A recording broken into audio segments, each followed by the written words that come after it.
Hi everyone, welcome to Things Lucy Reads. I'm Luce and this is a holiday book haul. So I've just come back from a week in Sydney. I bought several books, found a bunch of fabulous bargains, and I'm going to tell you about them. So the first place I went to was Glee Books, which is right next to Sappho's Books and Cafe, which is obviously one of my favourite places. Glee Books is good.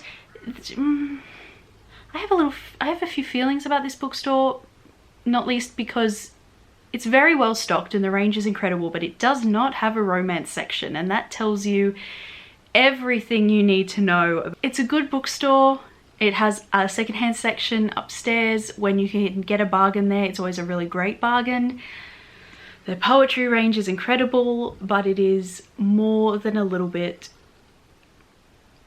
pretentious and snobby. So, but the range is incredible. The literature range, fabulous. The YA range, top notch. Just a little bit pretentious, that's all. Anyway, I went there. The books that I got that I paid full price for are two Australian poetry books. The first one is Comfort Food by Ellen van Neerven, and the second one is The Lost Arabs by Omar Sakr. I'm pretty sure that's how you pronounce that name, but I may be wrong, so don't quote me on it.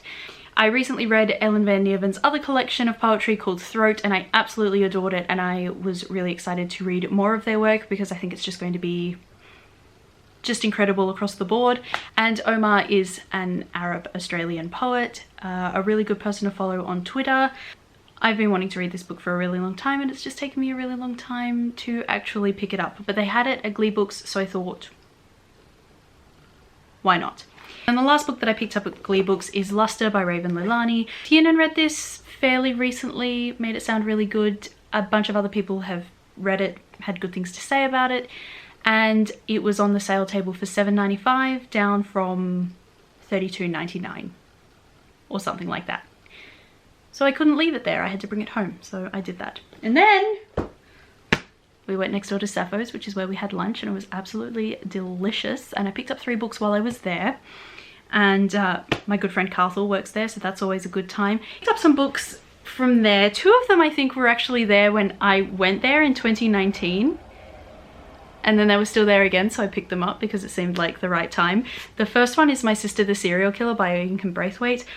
So this one I ended up getting for $9. It's in really nice condition, and I don't know if this is the kind of book that I'm into, but I really want to read it and find out. And again, a lot of people have read this and had good things to say about it, so I'm excited.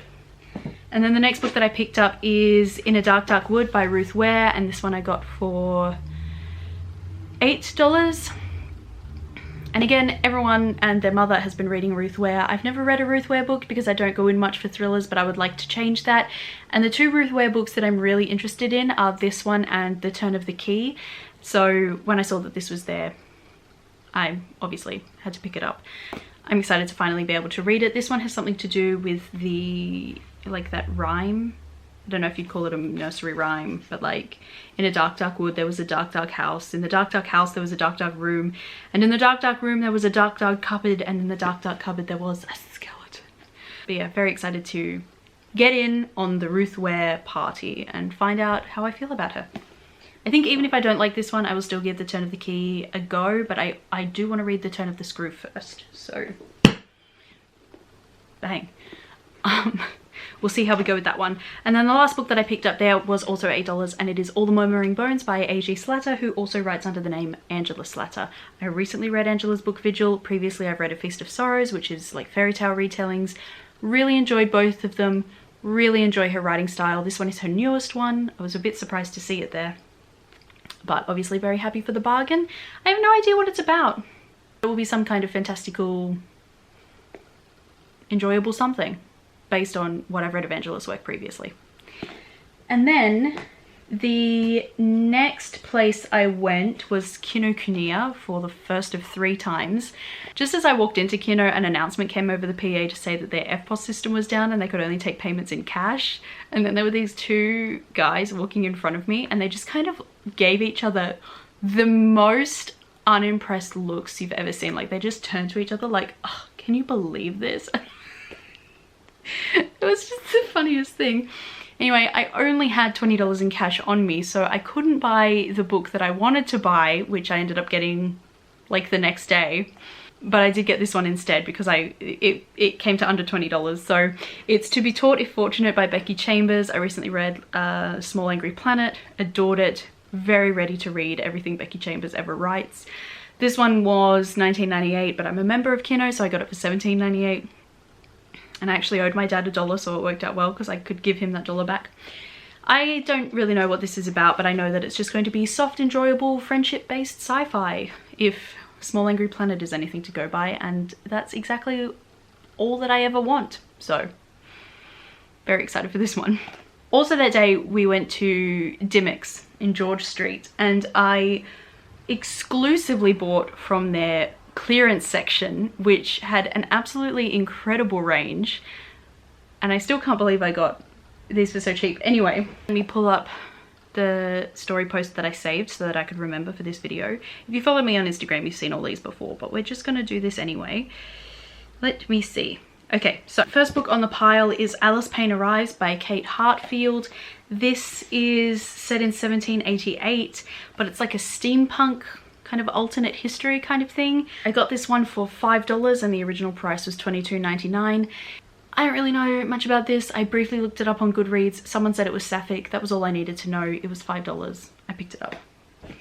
And then the next book was also $5 down from $24.99, and it is Miranda in Milan by Catherine Duckett. I also have an e-copy of this, but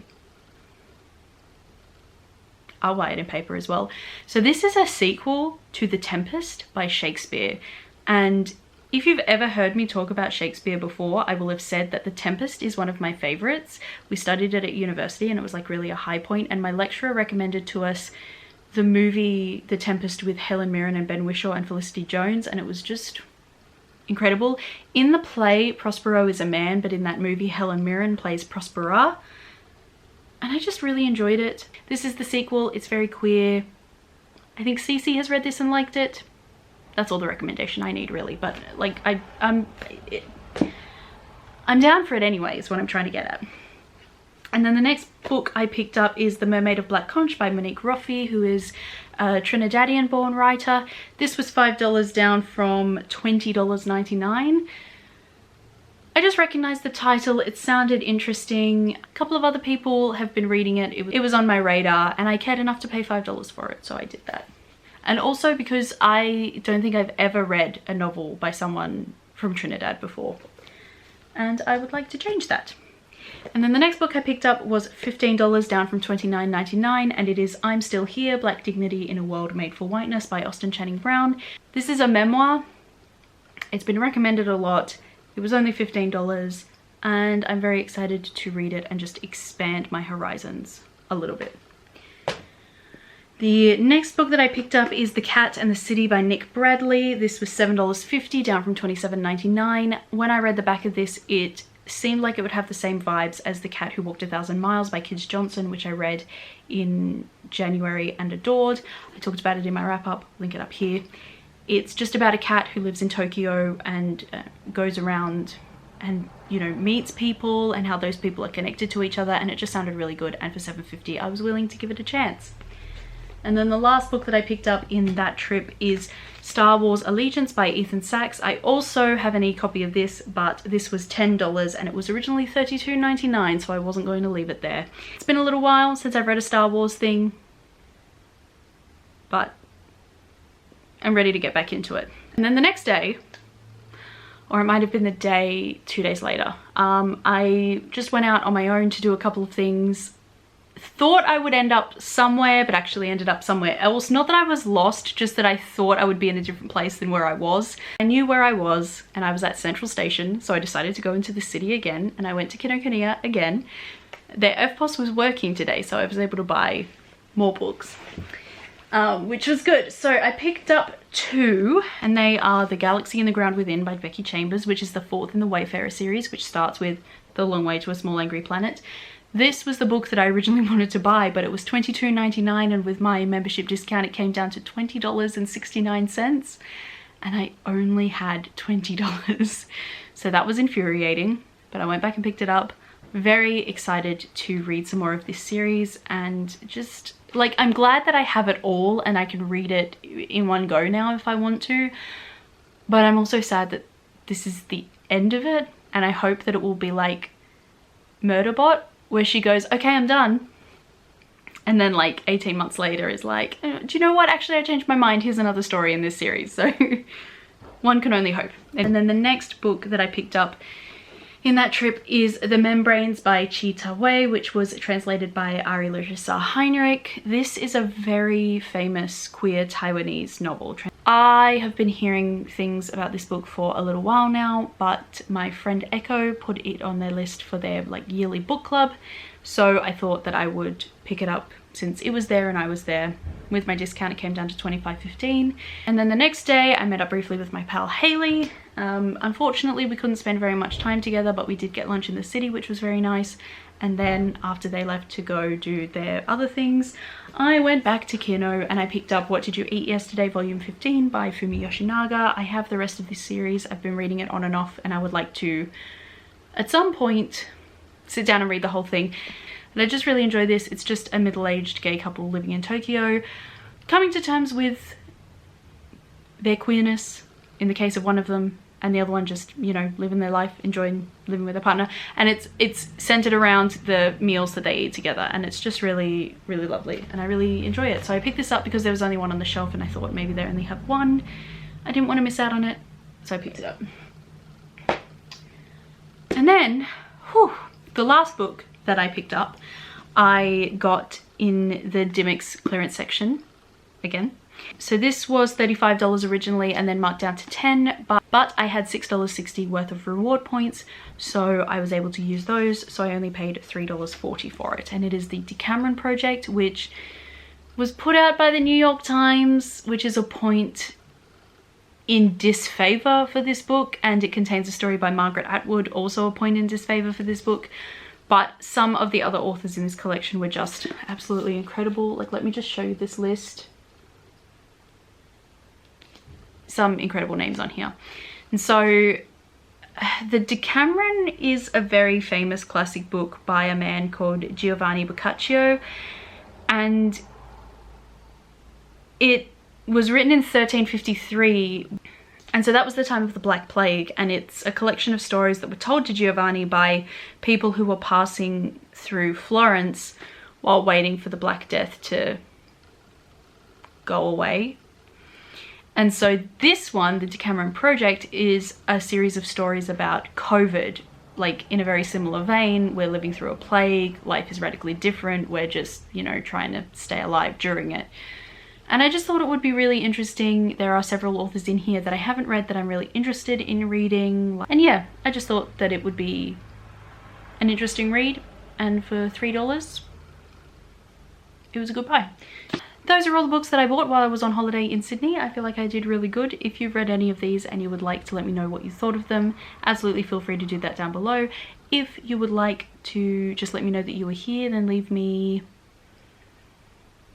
a croissant emoji, because I went to Bread Top 3 times and it was incredible. I should have eaten it more. So leave me the croissant emoji and then I will know that you watched to the end. Otherwise, that's all I have for this video. Thank you very much for watching, and I'll see you in my next one. Bye for now.